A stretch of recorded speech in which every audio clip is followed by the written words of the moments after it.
Buenos días, qué bueno que estén con nosotros nuevamente. Soy el maestro Roberto. De ahora en adelante vamos a conocernos como el profe Robert. Trabajo yo en la zona 142 federal, en el sector 19 y en la zona 21 estatal, en el sector 22, en el estado de Jalisco. Vamos a trabajar el día de hoy principios pedagógicos del Plan de Estudio 2011. Tema que muy puntual vendrá en esta evaluación que prontamente estamos a presentar.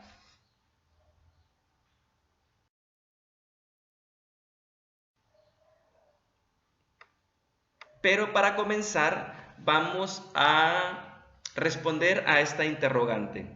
¿Qué es el Plan de Estudios 2011?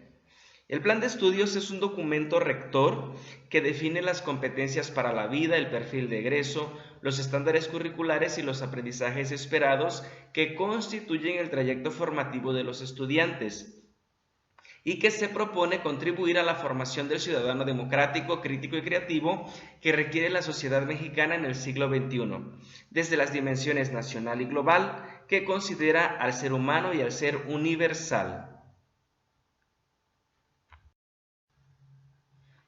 ¿Qué son los principios pedagógicos que sustentan el plan de estudios?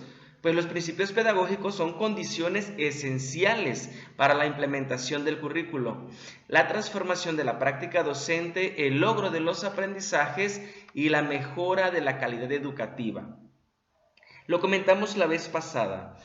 Con el plan actual que tenemos para la educación básica y con las reformas que estamos vivenciando, ya trabajamos sobre la excelencia en la educación, ya no sobre la calidad. Sin embargo, todo lo que tiene que ver con el plan 2011 de la reforma educativa pasada, pues habla sobre la calidad y por eso es que vamos a encontrar esta palabra dentro de este documento. Y vamos a comenzar con estos principios pedagógicos. El primero es centrar la atención en los estudiantes y en sus procesos de aprendizaje. Trabajamos la vez pasada sobre lo importante que es reconocer cómo aprenden los alumnos, sus ritmos y estilos de aprendizaje.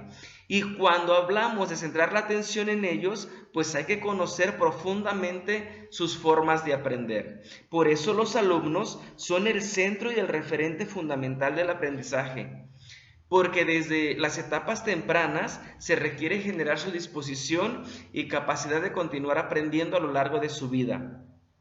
Desarrollar habilidades superiores de pensamiento para solucionar problemas, pensar críticamente, comprender y explicar situaciones desde diversas áreas del saber, manejar información, innovar y crear en distintos órdenes de su vida. Los alumnos cuentan con conocimientos, creencias y suposiciones sobre lo que se espera que aprendan, acerca del mundo que les rodea, las relaciones entre las personas y las expectativas sobre su comportamiento. Así que tú, maestro, debes de revisar que todo tu proceso de aprendizaje esté centrado en el alumno. Planificar para potenciar el aprendizaje. Cuando vas a presentar tu sesión frente a tu grupo, primero debes reconocer que para realizar tu planificación requieres reconocer que los estudiantes aprenden a lo largo de su vida.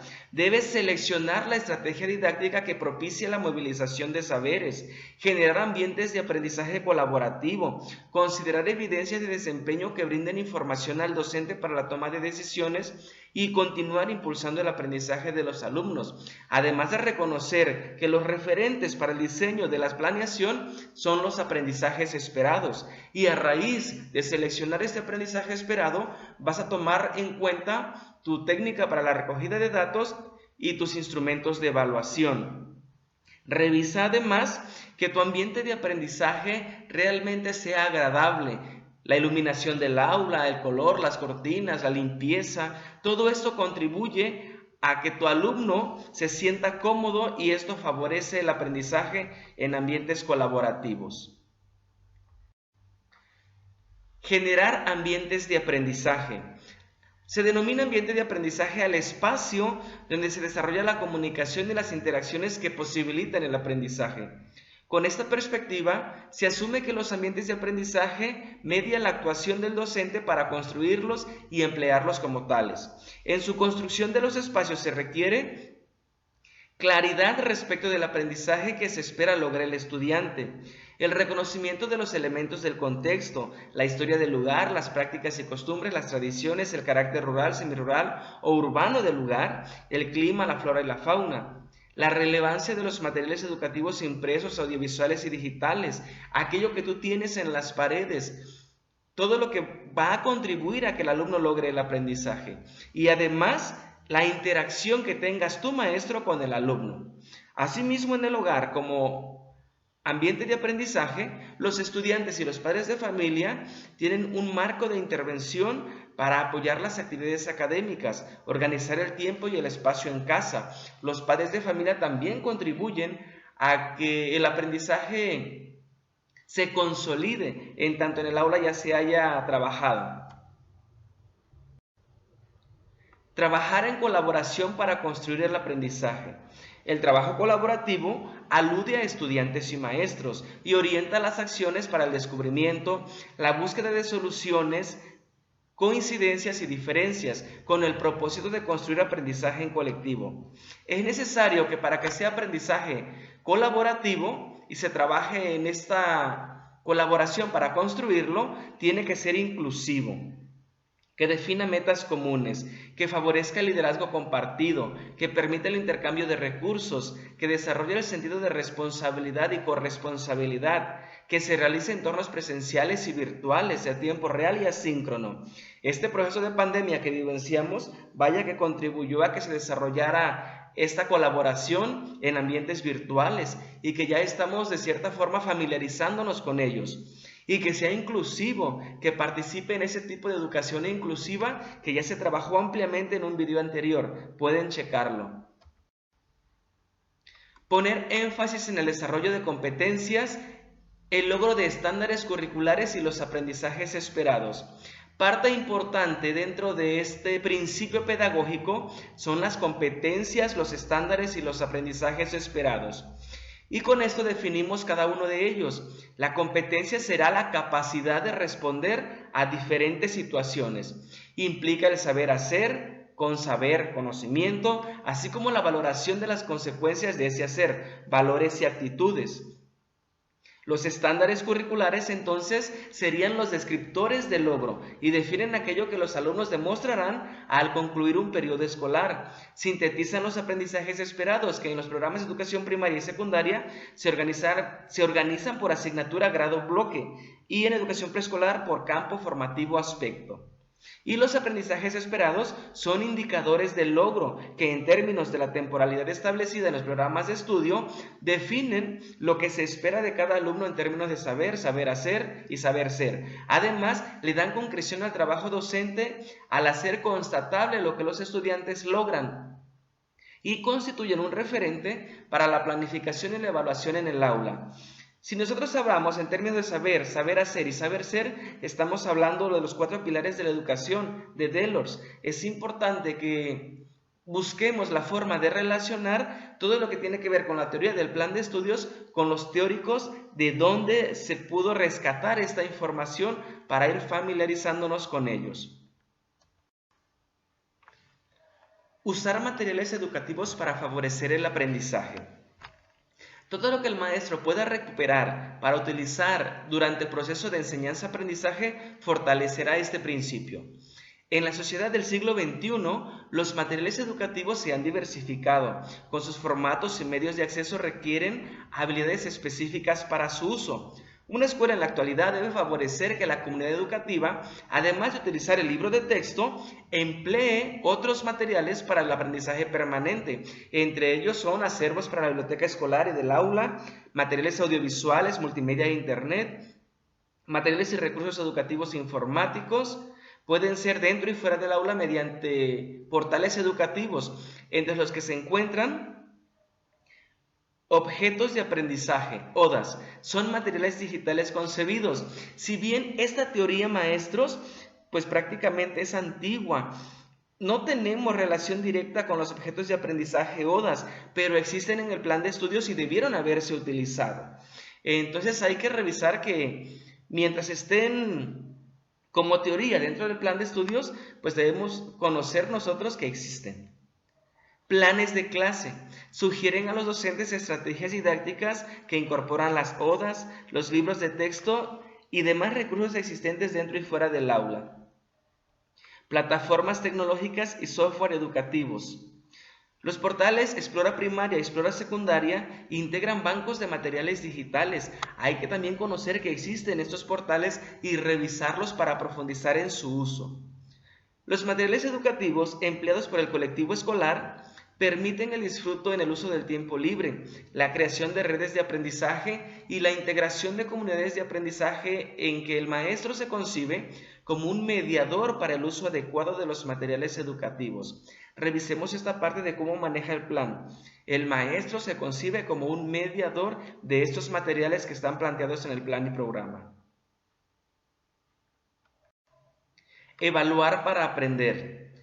El docente es el encargado de la evaluación de los aprendizajes de los alumnos y quien realiza el seguimiento, crea oportunidades de aprendizaje y hace modificaciones en su práctica para que estos logren los aprendizajes establecidos en el plan y los programas de estudio.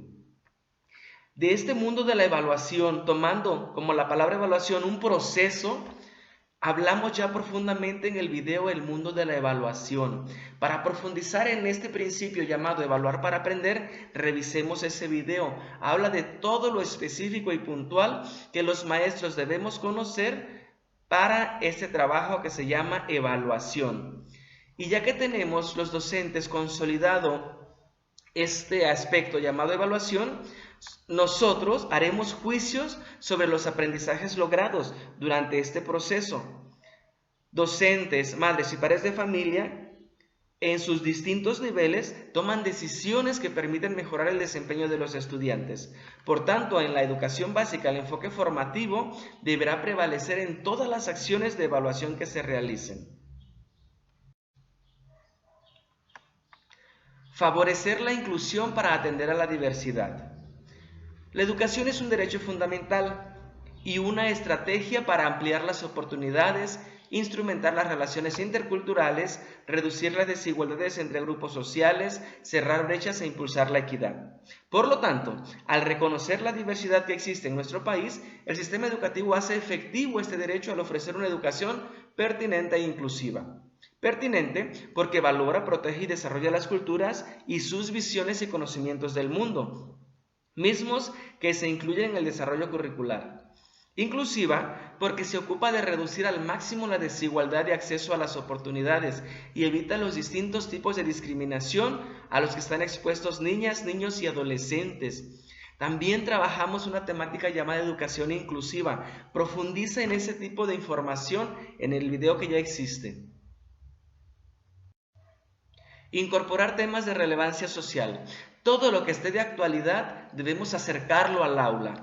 Por eso los temas de relevancia social se derivan de los retos de una sociedad que cambia constantemente y requiere que todos sus integrantes actúen con responsabilidad ante el medio natural y social, la vida y la salud y la diversidad social, cultural y lingüística.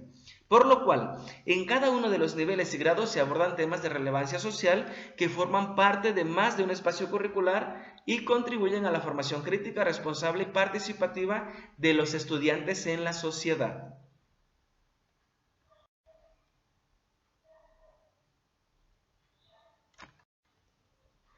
Renovar el pacto entre el estudiante, el docente, la familia y la escuela.